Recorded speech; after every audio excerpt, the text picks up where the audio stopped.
2017 ಇಸ್ವಿಯಿಂದ ಕೂಡ ಈ ಪ್ರತ್ಯೇಕ ಲಿಂಗಾಯತ ಧರ್ಮ ಮತ್ತು ಅದಕ್ಕೆ ಸಂಬಂಧಪಟ್ಟಂತೆ ಪರವಿರೋಧದ ಚರ್ಚೆಗಳು ಆಗಾಗ ಮುನ್ನೆಲೆಗೆ ಬರುತ್ತೆ.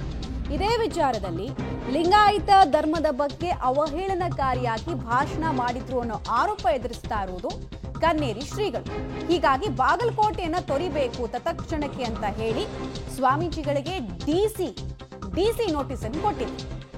ಎಂದಿನಂತೆ ಈ ನೋಟಿಸ್ ಬರ್ತಾ ಇದ್ದ ಹಾಗೆಯೇ ನಸುಕಿನ ಜಾವವೇ ಜಿಲ್ಲೆಯಿಂದ ಸ್ವಾಮೀಜಿಗಳು ತೆರಳಿದ್ದಾರೆ.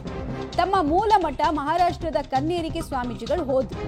ಚಿಕ್ಕಾಲಗುಂಡಿ ಗ್ರಾಮದ ತಮ್ಮ ಶಾಖಾ ಮಠದಲ್ಲಿ ಕನ್ನೇರಿ ಶ್ರೀಗಳಿದ್ರು.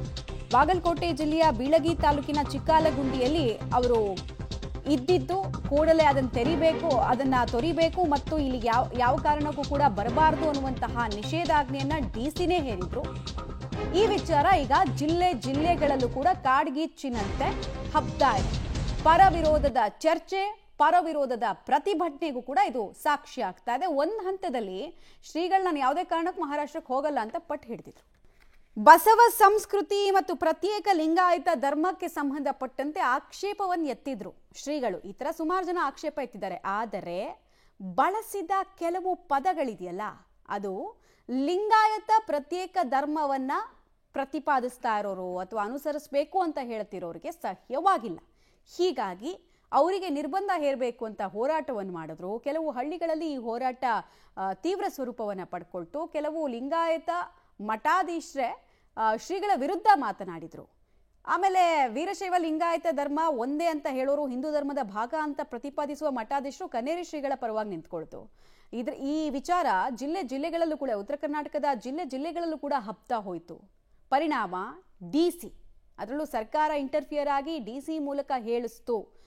ಈ ನಿರ್ಬಂಧದ ಕ್ರಮ ಸಿಎಂ ಕೃಪಾಪೋಷಿತ ಅನ್ನೋ ಮಟ್ಟಕ್ಕೆ ಕನ್ನೇರಿ ಶ್ರೀಗಳು ಆಕ್ಷೇಪವನ್ನು ಎತ್ತಿದ್ರು. ಮತ್ತು ಮಹಾರಾಷ್ಟ್ರಕ್ಕೆ ನಾನು ಯಾವುದೇ ಕಾರಣಕ್ಕೆ ಹೋಗಲ್ಲ ಅಂದ್ರು. ಅಂತಿಮವಾಗಿ ಜಿಲ್ಲಾಡಳಿತದ ಸೂಚನೆಯಂತೆ ಮಹಾರಾಷ್ಟ್ರಕ್ಕೆ ಅವ್ರು ತೆರಳಿದ್ದಾರೆ. ಇಲ್ಲಿಗೆ ಇದಕ್ಕೆ ಫುಲ್ ಸ್ಟಾಪ್ ಬೀಳುತ್ತಾ ಅನ್ನೋದು ಪ್ರಶ್ನೆ. ಯಾಕಂದ್ರೆ ಪ್ರತ್ಯೇಕ ಲಿಂಗಾಯತ ಧರ್ಮ, ವೀರಶೈವ ಲಿಂಗಾಯತ ಧರ್ಮ ಅನ್ನುವಂತಹ ಹೋರಾಟ ಇದೆಯಲ್ಲ, ಇದು ನೆವರ್ ಎಂಡಿಂಗ್ ಡಿಸ್ಕಷನ್. ಇತಿಹಾಸ, ಶತಮಾನಗಳ ಆಚರಣೆ, ತತ್ವ, ಪದ್ಧತಿ ಎಲ್ಲವನ್ನು ಕೂಡ ಅಳವಡಿಸ್ಕೊಂಡಿರೋದ್ರಿಂದ ಯಾರು ಸರಿ ಯಾರು ತಪ್ಪು ಅಂತ ಇನ್ನೂ ಯಾರಿಗೂ ಕರೆಕ್ಟಾಗಿ ಡಿಸೈಡ್ ಮಾಡೋಕ್ಕಾಗಿಲ್ಲ. ಆಳವಾದ ಅಧ್ಯಯನ ಬೇಕಾಗತ್ತೆ. ಅಷ್ಟರಲ್ಲಿ ಕೇವಲ ಒಂದೊಂದು ಕಡೆ ಸ್ಟ್ಯಾಂಡ್ ತಗೊಳ್ಳೋರಿಗೆ ಇಂತಹ ವಿರೋಧಗಳು ವ್ಯಕ್ತ ಆಗೋದು ಸಹಜ. ಅದರಲ್ಲೂ ವಿರೋಧಿಸುವಂತಹ ಬರದಲ್ಲಿ ಬಳಸಿದ ಪದ ಆಕ್ಷೇಪಾರ್ಹ.